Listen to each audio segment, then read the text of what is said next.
بسم اللہ الرحمن الرحیم۔ السلام علیکم ورحمۃ اللہ وبرکاتہ۔ ناظرین و سامعین، حق نیوز کی خصوصی نشریات جمال رمضان کے ساتھ ایک بار پھر آپ کی خدمت میں حاضر ہیں۔ ناظرین اکرام، اللہ رب العزت قرآن کریم فرقان حمید میں ارشاد فرماتا ہے، اعوذ باللہ من الشیطان الرجیم، بسم اللہ الرحمن الرحیم، وَلَذِكْرُ اللَّهِ اکبر واللہ یعلم ما یصنعون۔ اور واقعی اللہ کا جو ذکر ہے وہ بہت بڑا ہے، واللہ یعلم ما یصنعون، اور جو تم کرتے ہو، جو تم اعمال کرتے ہو، اللہ ان کو جانتا ہے۔ اللہ رب العزت کا جو ذکر ہے قرآن مجید فرقان حمید ہمیں یہ بتاتا ہے، اور رسول اللہ صلی اللہ علیہ وآلہ وسلم کی احادیث سے ہمیں پتہ چلتا ہے کہ بے چین دلوں کی جو راحت و سکون ہے وہ اللہ نے اپنے ذکر میں مضمر رکھی ہے۔ اسی طرح موجودہ حالات میں یہ پریشانیوں کا دور ہے، مختلف قسم کے مصائب کے اندر لوگ مبتلا ہیں، مہنگائی کی مصیبت جو ہے وہ ہمارے سروں پر تلوار بن کے کھڑی ہے، ایسے میں ہر دوسرا بندہ پریشان ہے۔ تو اس پریشانی کا ہمیں کیا حل شریعت مطہرہ سے ملتا ہے، اور قرآن و حدیث کے مطالعہ سے ہمیں پتہ چلتا ہے کہ وہ حل اللہ کے ذکر میں مضمر ہے۔ اسی عنوان پر گفتگو کے لیے آج ہم نے اپنے اسٹوڈیو میں مدعو کیا ہے ملک پاکستان کی عظیم مذہبی شخصیت جناب حضرت علامہ مولانا صاحبزادہ بلال احمد عباسی صاحب۔ آپ محتمم بھی ہیں جامعہ باب العلم للبنات کے۔ میں صاحبزادہ صاحب آپ کو اپنے پروگرام میں خوش آمدید کہتا ہوں اور شکریہ ادا کرتا ہوں، آپ نے ہمارے پروگرام کے لیے وقت نکالا۔ نعت شریف کے لیے آج ہمارے ساتھ ایک ایسی شخصیت موجود ہیں کہ ماشاءاللہ ملک پاکستان کے طول و عرض میں نعت خوانی کی وجہ سے ان کا ایک شہرہ ہے۔ میری مراد جناب صاحبزادہ سید احمد علی گیلانی شاہ صاحب، میں آپ کا بھی شکریہ ادا کرتا ہوں کہ آپ ہمارے پروگرام کے میں تشریف لائے اور ہمیں عزت بخشے۔ گفتگو کا آغاز کرتے ہیں صاحبزادہ صاحب سے۔ میں یہ چاہوں گا کہ جیسے اللہ رب العزت نے قرآن مجید میں متعدد بار ذکر کا حوالہ دیا اور ذکر کا ذکر کیا، اس کو بیان فرمایا، اور احادیث مبارکہ میں بھی اس کا بہت سا ذکر ملتا ہے کہ ذکر کی بڑی فضیلتیں ہیں، حتیٰ کہ جناب حضرت انس بن مالک رضی اللہ تعالیٰ عنہ فرماتے ہیں کہ میرے آقا نے فرمایا کہ اس وقت تک قیامت نہیں ہوگی جب تک کوئی ایک بھی بندہ اللہ کا ذکر کرنے والا موجود ہوگا۔ یہ ذکر کی اتنی بڑی فضیلت ہے۔ تو میں چاہوں گا کہ آپ ہمارے سننے والوں کو بتائیں کہ قرآن و حدیث کی روشنی میں جو ذکر کی فضیلتیں بیان ہوئیں، اور سب سے پہلے یہ ذکر کیا ہے اور اس کو کس انداز میں دیکھنا چاہیے، کہ صرف اللہ اللہ کرنا ہی ذکر ہے کہ اس کے علاوہ بھی کوئی ذکر ہے؟ نحمدہ ونسلم علی رسولہ الکریم، اما بعد، فاعوذ باللہ من الشیطان الرجیم، بسم اللہ الرحمن الرحیم، فاذکرونی اذکرکم واشکروا لی ولا تکفرون، صدق اللہ مولانا العظیم۔ قال اللہ تبارک و تعالی فی شان حبیبہ، ان اللہ وملائکتہ یصلون علی النبی یا ایھا الذین آمنوا صلوا علیہ وسلموا تسلیما۔ اللہم صلی علی سیدنا و مولانا محمد وعلی آل سیدنا و مولانا محمد وبارک وسلم۔ بعد حمد و صلاۃ، محترم جناب نہایت ہی واجب الاحترام قبلہ پروفیسر کیسر قریشی صاحب، آپ کا تہ دل سے شکر گزار ہوں کہ آپ نے بہت اہم موضوع پر آج ہمیں مدعو کیا، اور اس کے ساتھ میں حق نیوز کی پوری ٹیم کو خراج تحسین پیش کرتا ہوں کہ جنہوں نے اتنا خوبصورت پلیٹ فارم مہیا کیا کہ جس کے ذریعے سے پوری دنیا کے اندر ان بابرکت لمحات میں علم دین سیکھنا اور ایک خوبصورت دین اسلام کا پیغام ساری دنیا میں پہنچایا جا رہا ہے۔ اللہ کریم ان کو دارین کی سعادت نصیب فرمائے۔ آج کا جو موضوع آپ نے لب کشائی کا موقع دیا ہے وہ ہے ذکر اللہ، اللہ کا ذکر۔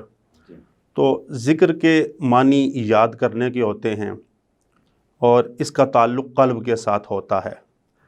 اور ذکر زبان کے ساتھ کیا جائے اس کو بھی ذکر اس لیے کہا جاتا ہے چونکہ زبان ترجمان قلب ہوتی ہے۔ تو اس سے یہ پتہ چلتا ہے ہمیں کہ ذکر وہی معتبر ہے کہ دل میں بھی اللہ کی یاد موجود ہو تو زبانی ذکر وہی معتبر ہوا کرتا ہے۔ لیکن اس کے ساتھ اس بات کا بھی خیال رکھا جائے گا کہ اگر کوئی شخص زبان سے اللہ کے ذکر میں، اللہ کی تسبیح میں مشغول ہے اور اس کا دل ذکر میں نہیں لگا ہوا، یا وہ دل پہ اس کا ذکر جاری نہیں ہے، یہ بھی اس کے لیے بے فائدہ نہیں ہوگا۔ کیا بات حضرت ابو عثمان نہدی رحمۃ اللہ تعالیٰ علیہ سے کسی نے ایسی کیفیت کے بارے میں سوال کیا کہ آپ ہمیں بتائیں، ہم ذکر تو کرتے ہیں زبان سے لیکن دل میں اس کی کوئی حلاوت محسوس نہیں کرتے، جاری نہیں ہوتا۔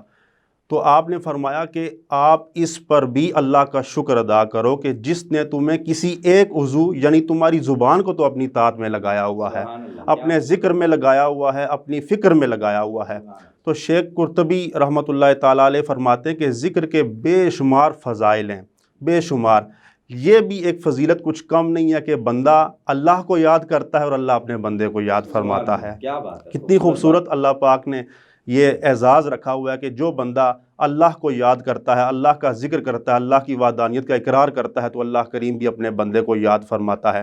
حضرت ابو عثمان نہدی رحمۃ اللہ تعالیٰ علیہ فرماتے ہیں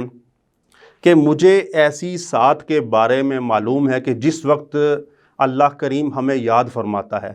تو لوگوں نے کہا کہ حضرت یہ آپ کو کیسے معلوم ہوا، آپ کو کیسے پتہ چلا کہ اللہ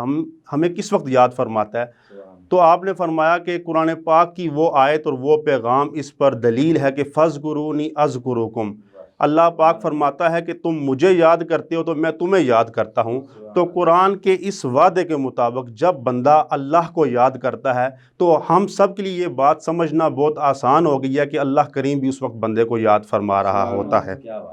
تو حضرت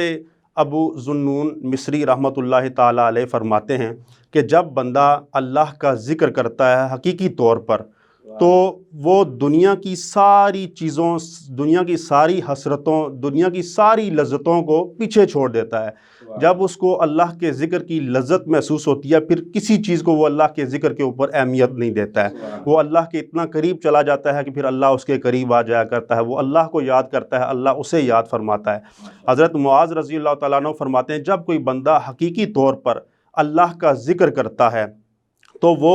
بندہ اللہ کے قریب ہو جاتا ہے۔ اللہ پاک فرماتا ہے کہ جب تک اس کی زبان میرے ذکر سے ہلتی رہتی ہے اور میں اس کے قریب آ جایا کرتا ہوں، میں اس کو یاد کرتا ہوتا ہوں۔ سبحان اللہ، تو کیا یہ خوبصورت ماشاءاللہ آپ نے بات بتائی۔ ایک تو یہ بڑی اہم بات آپ نے کی کہ ذکر اگر بندے کے قلبی جو کیفیات ہیں وہ اس حلاوت کو محسوس نہ بھی کریں، بندہ اس طرف اس کے دل کی رغبت نہ بھی ہو، اگر فقط زبان سے ذکر کرتا ہے تو بھی وہ بے فائدہ نہیں ہے۔ ماشاءاللہ بڑی خوبصورت ہے۔ اور دوسرا جیسے آپ نے ابھی ارشاد فرمایا کہ جب بندہ اپنے رب کو یاد کرتا ہے تو ایسے میں رب اپنے بندے کو یاد کرتا ہے۔ کیا خوبصورت بات ہے، بہت ماشاءاللہ۔ تو حضرت معاذ رضی اللہ تعالیٰ عنہ فرماتے ہیں کہ جب بندہ اللہ کو یاد کرتا ہے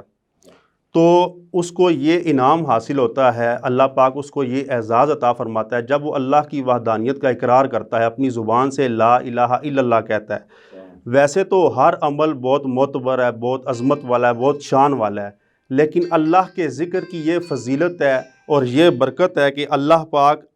اپنے بندے کو اپنے عذاب اور عذاب قبر اور عذاب حشر سے اور دوزخ کے عذاب سے نجات عطا فرما دیتا ہے۔ ماشاءاللہ۔ میں چاہوں گا کہ جیسے آپ نے فرمایا کہ یہ اللہ اللہ کرنا یہ ذکر ہے، رب کو یاد کرنا یہ ذکر ہے، سننے والوں کو یہ بتائیں کہ جو اعمال صالحہ ہم کرتے ہیں، بالخصوص یہ رمضان المبارک کا مہینہ ہے، ان بابرکت ساعتوں میں لوگ بہت طرح کی بہت ساری عبادات کے اندر مشغول ہوتے ہیں، تسبیحات و تحلیلات کرتے ہیں، اور بالخصوص صدقہ و خیرات کے اندر جو ہے وہ کثرت کرتے ہیں جن کو اللہ رب العزت نے توفیق بخشی ہے۔ تو کیا اللہ کی رضا کے لیے کوئی نیک عمل کرنا یہ بھی ذکر الہی میں آتا ہے؟ جی بالکل، آپ کوئی بھی اچھا عمل کرتے ہیں، اللہ کی راہ میں صدقہ خیرات کرتے ہیں، وہ اللہ کی عبادت کہلاتا ہے۔ کوئی بھی ایسا عمل جو اللہ کو راضی کرتا ہے وہ اللہ کا ذکر کہلاتا ہے، اس سے اللہ پاک راضی ہوتا ہے۔ مطلب پھر یہ ضروری نہیں کہ بندہ فقط لا الہ الا اللہ یہ افضل ذکر تو ہے، جیسے کہ آقا کریم رؤوف الرحیم صلی اللہ علیہ وسلم کی حدیث مبارکہ ہے کہ افضل الذکر لا الہ الا اللہ، او کما قال النبی صلی اللہ علیہ وسلم، افضل ذکر تو لا الہ الا اللہ ہے،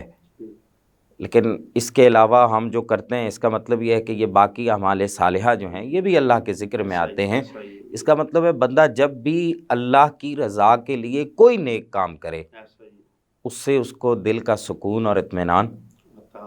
ماشاء اللہ۔ میں چاہوں گا کہ یہ لوگوں کی جو موجودہ حالات میں جو پریشانیاں ہوتی ہیں، آج کل ہر دوسرا بندہ پریشان ہے، کوئی مہنگائی کی وجہ سے پریشان ہے، کوئی اور اپنی اولاد کی نافرمانیوں کی وجہ سے پریشان ہے، کوئی بندہ جو ہے وہ اولاد کے لیے پریشان ہے۔ تو میں چاہوں گا کہ ایسے میں دین اسلام نے جو ذکر کے ذریعے سے علاج بتایا ہے کہ تم دلوں کو اطمینان اور سکون بخشو وہ اللہ کے ذکر سے، اس کے متعلق کچھ ارشاد فرمائیں۔ دیکھیے قرآن پاک میں ہے کہ الا بذکر اللہ وتطمئن القلوب، اللہ پاک فرماتا ہے کہ بے شک اللہ کے ذکر سے دلوں کو اطمینان ملتا ہے۔ حضرت ذوالنون مصری رحمۃ اللہ تعالیٰ علیہ نے اسی حوالے سے فرمایا کہ جب بندہ اللہ کا حقیقی طور پہ ذکر کرتا ہے اور وہ پھر ساری دنیا کی پریشانیاں جتنے بھی اس کے معاملات ہوتے ہیں، اللہ پاک فرماتا ہے کہ جب بندہ میرا ذکر کرتا ہے تو جب بندہ میرا ہو جاتا ہے میں اس کا ہو جاتا ہوں،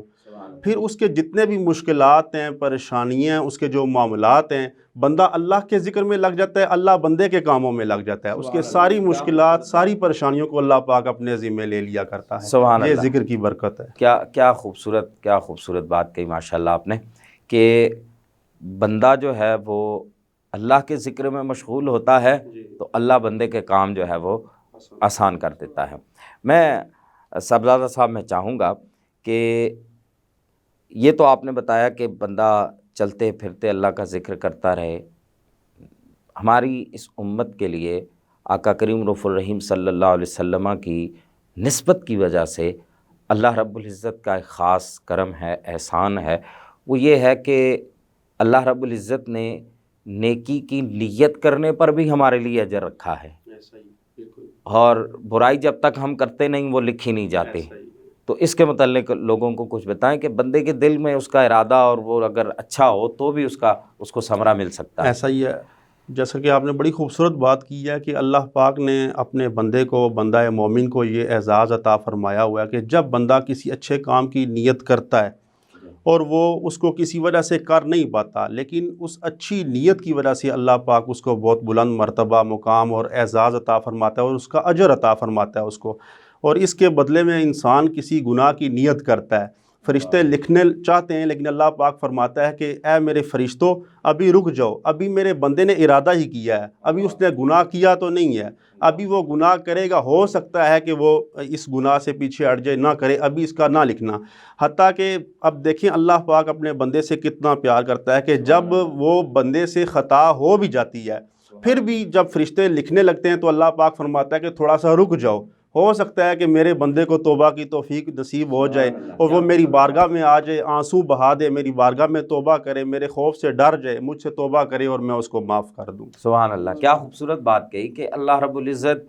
نیکی کا جیسے ہی بندے کے دل میں خیال آتا ہے تو فرشتے نیکی لکھ دیتے ہیں، ابھی اس نے فعل سر انجام نہیں دیا، جبکہ بدی کی باری آئی تو رب تعالیٰ کا یہ کرم ہے کہ اس نے فرمایا نہیں فرشتوں رکو، ابھی اس نے ارادہ کیا، کیا پتہ وہ اس برائی سے رک جائے، پھر جب وہ کر دیتا ہے پھر بھی اللہ رب العزت روکتا ہے فرشتوں کو کہ نہیں ابھی نہیں لکھو، کیا پتہ اس کے دل میں توبہ کا خیال آئے، وہ توبہ کرے اور پھر میں اس کے گناہوں کو مٹا دوں۔ ماشاءاللہ بڑی خوبصورت بات آپ نے بتائی ہے ہمارے سننے والوں کو۔ میں چاہوں گا کہ ذکر کی یہ آپ نے مختلف قسموں کے متعلق بتایا کہ جس انداز میں بھی بندہ چلتے پھرتے ذکر کرے تو یہ اللہ کا ذکر ہے۔ کیا میں چاہوں گا کہ آپ ہمارے سننے والوں کو یہ بتائیں کہ ذکر کے لیے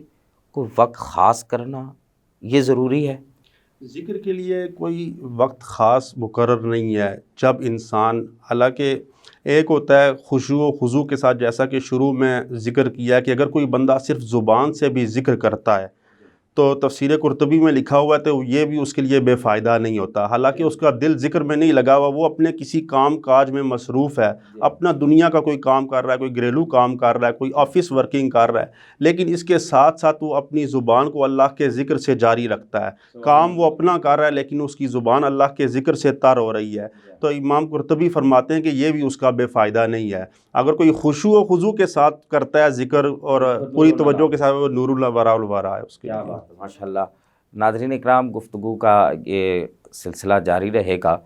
یہاں وقت ہوا چاہتا ہے ایک بریک کا، ہمارے ساتھ رہیے گا، بریک کے بعد پھر آپ کی خدمت میں حاضر ہوں گے۔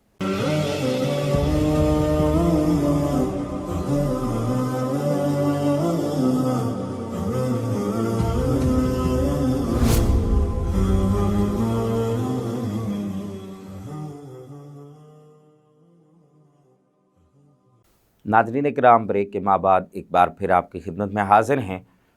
قبلہ، بریک پر جانے سے پہلے بڑی خوبصورت باتیں آپ نے بتائیں ہمارے سننے والوں کو۔ حدیث مبارکہ میں ذکر کی بڑی فضیلتیں بیان ہوئی ہیں۔ لوگوں میں سے جو لوگ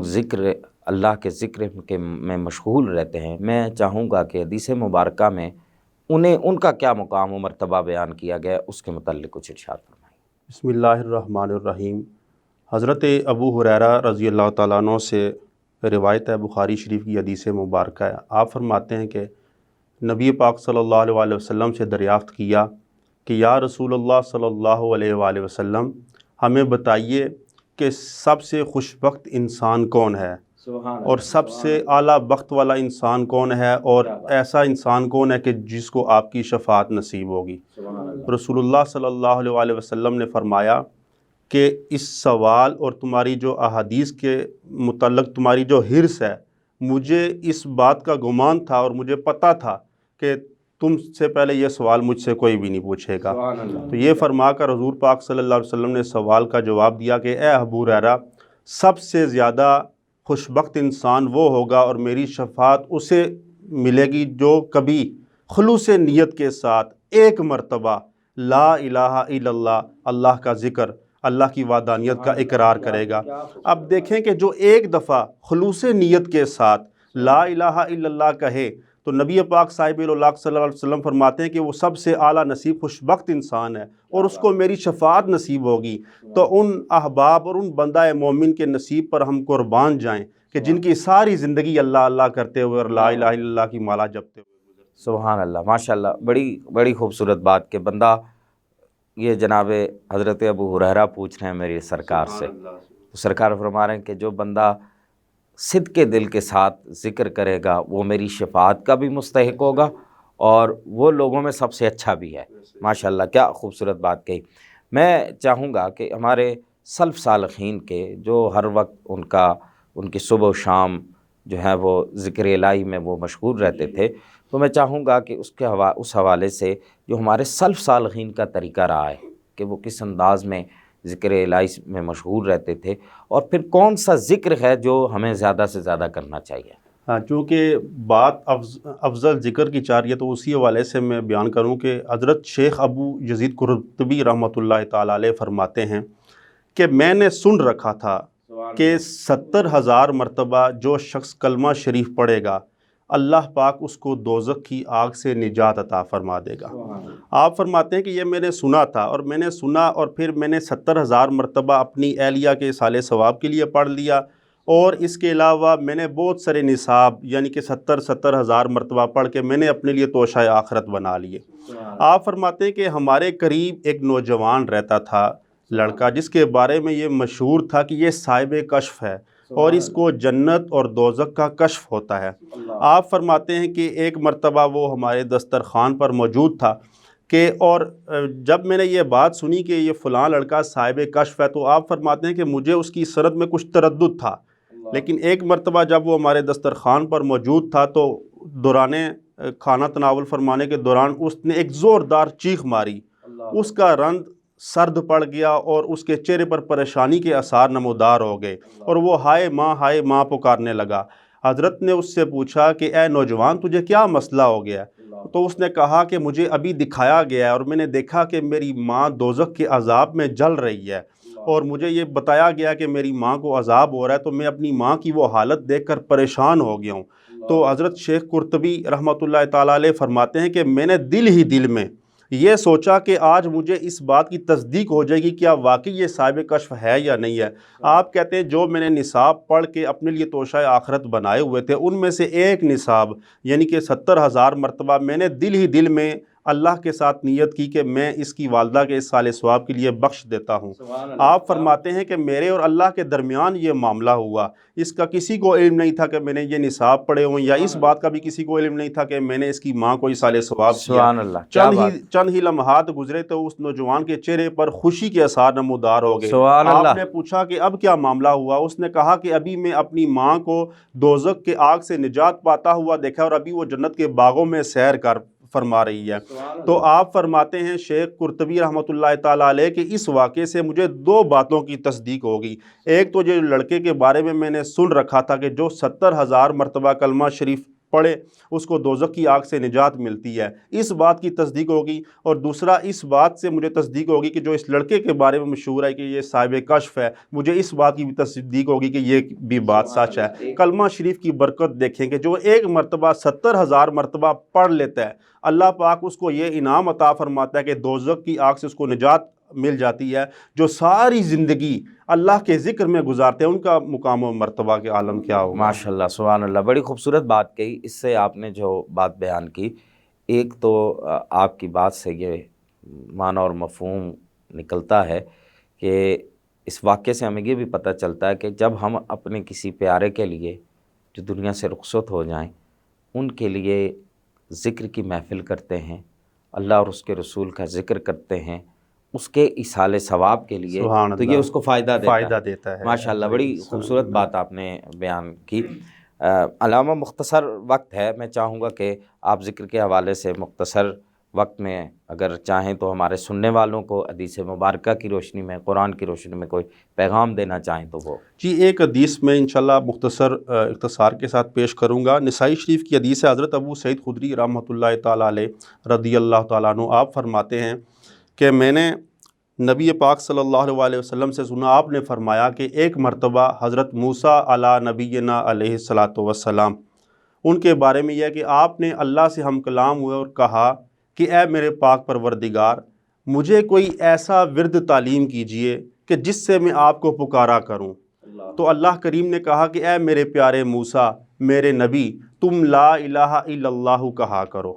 تو حضرت موسیٰ علیہ نبینا علیہ الصلاۃ والسلام نے کہا کہ اے میرے پاک پروردگار، میرے سونے اللہ، یہ تو ساری دنیا ہی کہتی ہے، یہ تو سارے ہی کہتے ہیں، میں چاہتا ہوں کہ مجھے کچھ ایسا عطا ہو جو صرف مجھ ہی کو عطا ہو۔ تو اللہ کریم نے ایک مرتبہ پھر موسیٰ سے کہا کہ اے میرے پیارے موسیٰ، لا الہ الا اللہ کہا کرو۔ جب پھر حضرت موسیٰ علیہ السلام نے اصرار کیا تو اللہ نے کہا کہ اے موسیٰ، ساتوں زمینوں کو لپیٹ لو اور ساتوں زمینوں کے اندر جو موجود ہے اسے لپیٹ لو، پھر ساتوں آسمانوں کو لپیٹو، ان کے اندر جو کچھ موجود ہے اسے لپیٹ لو، یہ ساری ساتوں آسمانوں کو، ساتوں زمینوں کو لپیٹو اور ترازو کے ایک پلڑے میں رکھو، اور دوسرے پلڑے میں لا الہ الا اللہ رکھو، تو لا الہ الا اللہ کا پلڑا بھاری ہو جائے گا۔ یہ وہ ورد ہے، یہ وہ اللہ کا ذکر ہے کہ جو اللہ کریم اپنے نبیوں کو، حضرت موسیٰ علیہ السلام کو عطا فرما رہا ہے کہ اس کا ورد کیا کرو۔ تو جب بندہ اپنی زندگی میں اس کو ورد بنائے گا تو پھر اس کے اوپر اللہ کے کتنے انعام اور برکتیں نازل ہوں گی۔ ماشاءاللہ، بڑی خوبصورت بات آپ نے کہی کہ یہ ذکر وہ ہے کہ جو جناب حضرت موسیٰ علیہ السلام کو اللہ رب العزت نے بطور وظیفہ دیا، کہ موسیٰ علیہ السلام وظیفہ مانگ رہے ہیں۔ آج لوگ جو ہیں وہ اپنے پیروں سے، اپنے بزرگوں سے وظائف مانگتے ہیں کہ ہمیں کچھ پڑھنے کے لیے وظیفے دیں، قربان جائیے، یہ وہ وظیفہ ہے لا الہ الا اللہ کہ جو دو جہانوں کا خالق و مالک اپنے پیارے جناب حضرت کلیم اللہ کو، یہ جناب حضرت موسیٰ کو یہ وظیفہ عطا کر رہا ہے۔ ماشاءاللہ، بڑی خوبصورت بات آپ نے کہی۔ وقت کے دامن میں مزید گنجائش نہیں ہے،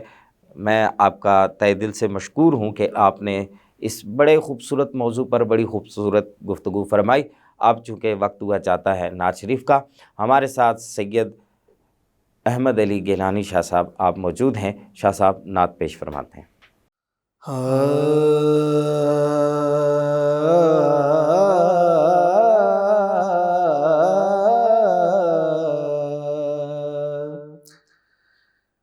مجھ خطا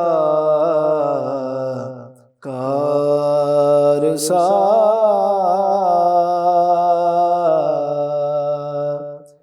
انسان مدینے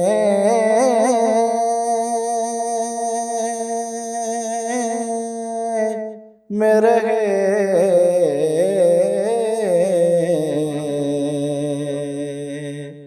مجھ خطا کار سا انسان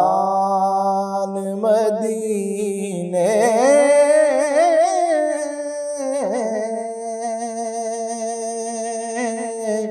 میں رہے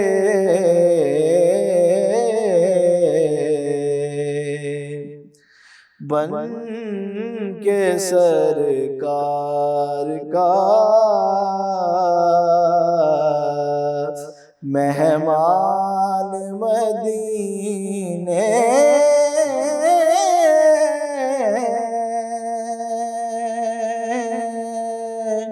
میں رہے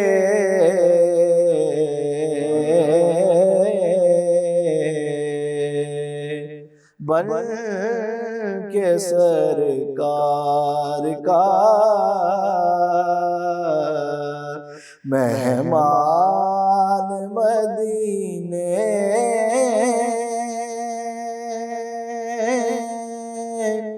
میں رہے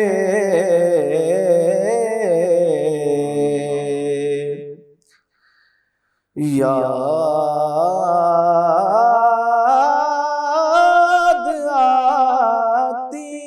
ہے مجھے اہل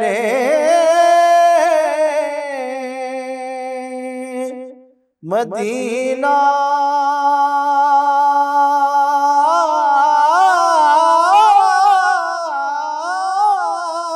کی وہ بات یاد آتی ہے مجھے اہل مدینہ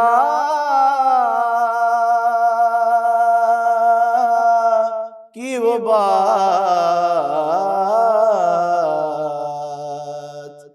زندہ رہنا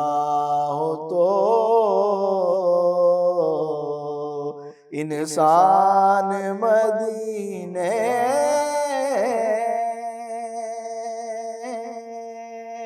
میں رہے زندہ رہنا ہو تو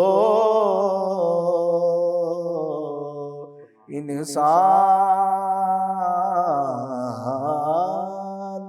مدینے میں رہے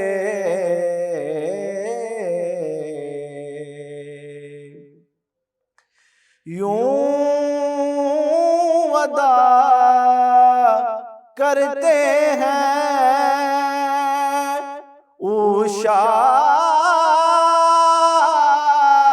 عشاق محبت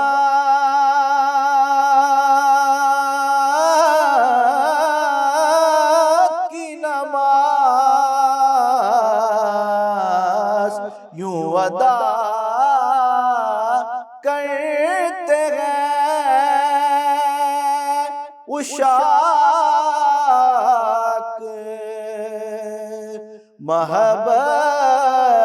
محبت کی نماز کہ کیا سجدہ کعبے میں ہو اور دھیان مدینے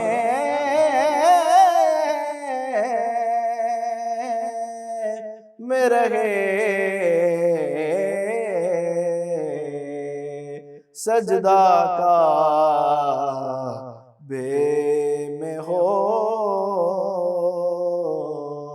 اور دھیان مدینے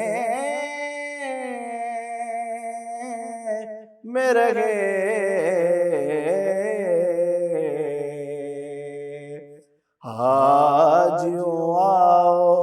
شہنشاہ کا روزہ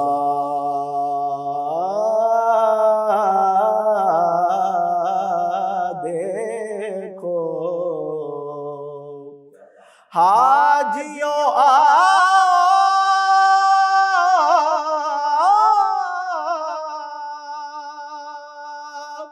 شہنشاہ کا روزہ دیکھو کعبہ تو دیکھ چکے ہو اب کعبے کا کعبہ دیکھو سجدہ کعبے میں ہو اور دھیان مدینے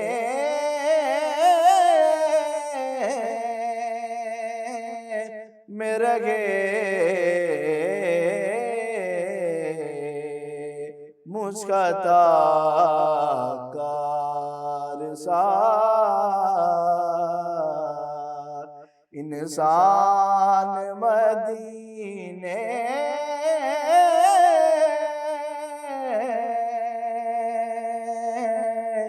میں رہے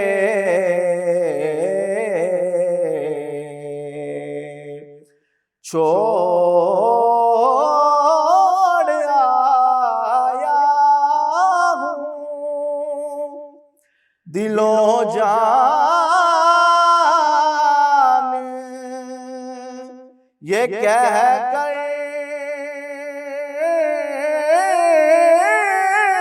آزم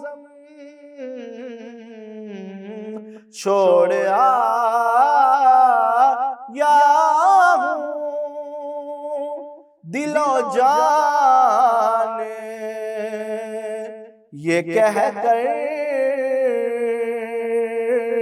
آزم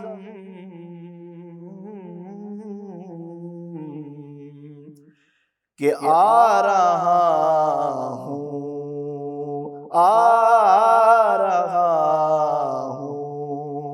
میرا سامان مدینے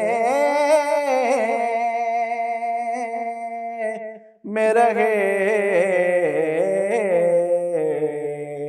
آ رہا ہوں میرا سامان مدینے میں رہے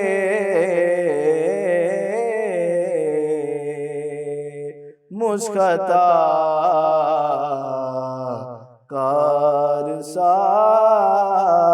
کارسار انسان مدینے میں رہے